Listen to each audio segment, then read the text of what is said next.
શું તમે પણ E10, E20, E50, E85 કે E100 પેટ્રોલથી પરેશાન છો? તો આ રીલ તમારા માટે છે. શું તમારું પણ પેટ્રોલ આ રીતના થઈ જાય છે? તો આ રીલ તમારા માટે છે. છેલ્લે સુધી જોજો. મિત્રો, 100% ઇથેનોલથી ચાલતી ગાડી ફક્ત ને ફક્ત બ્રાઝિલમાં જ છે. મિત્રો, એ ગાડીની પેટ્રોલની ટાંકીની બનાવટ એવી રીતના કરવામાં આવેલી હોય છે કે જે હવામાં રહેલા ભેજનું શોષણ કરતી નથી અને ફ્યુલને સુરક્ષિત રાખે છે.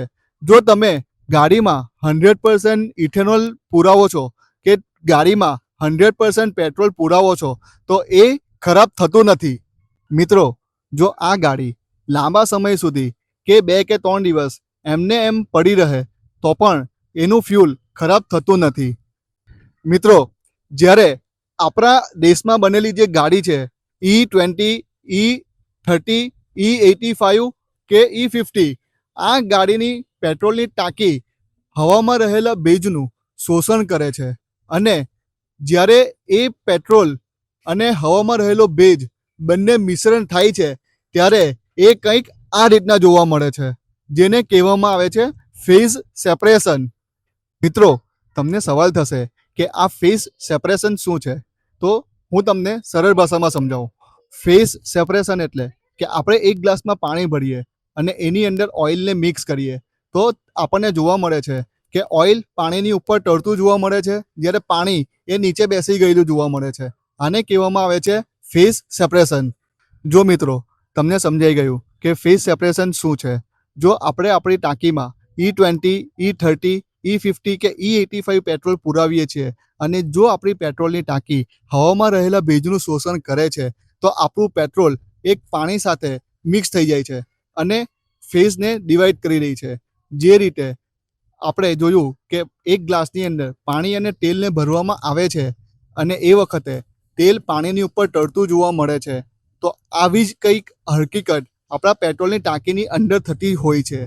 જો આપણી પેટ્રોલની ટાંકી હવામાં રહેલા ભેજનું શોષણ કરે છે અને આપણે E20, E30 કે E85 પેટ્રોલનો ઉપયોગ કરીએ છીએ તો પેટ્રોલ વજનમાં હલકું હોવાથી પાણીની ઉપર તરતું જોવા મળે છે, જ્યારે પાણી અને ઇથેનોલ બંને નીચે બેસેલા જોવા મળે છે.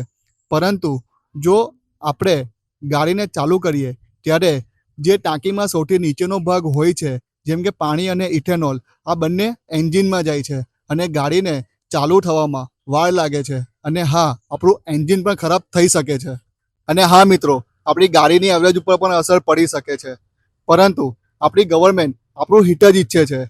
પરંતુ જે તે કંપનીઓ ગાડી બનાવે છે એમણે પણ ધ્યાન રાખવું જોઈએ કે આપણી ગવર્મેન્ટે નિર્ણય લઈ લીધો છે કે હવે આપણે E20, E50, E85 પેટ્રોલનો ઉપયોગ કરવાનો છે.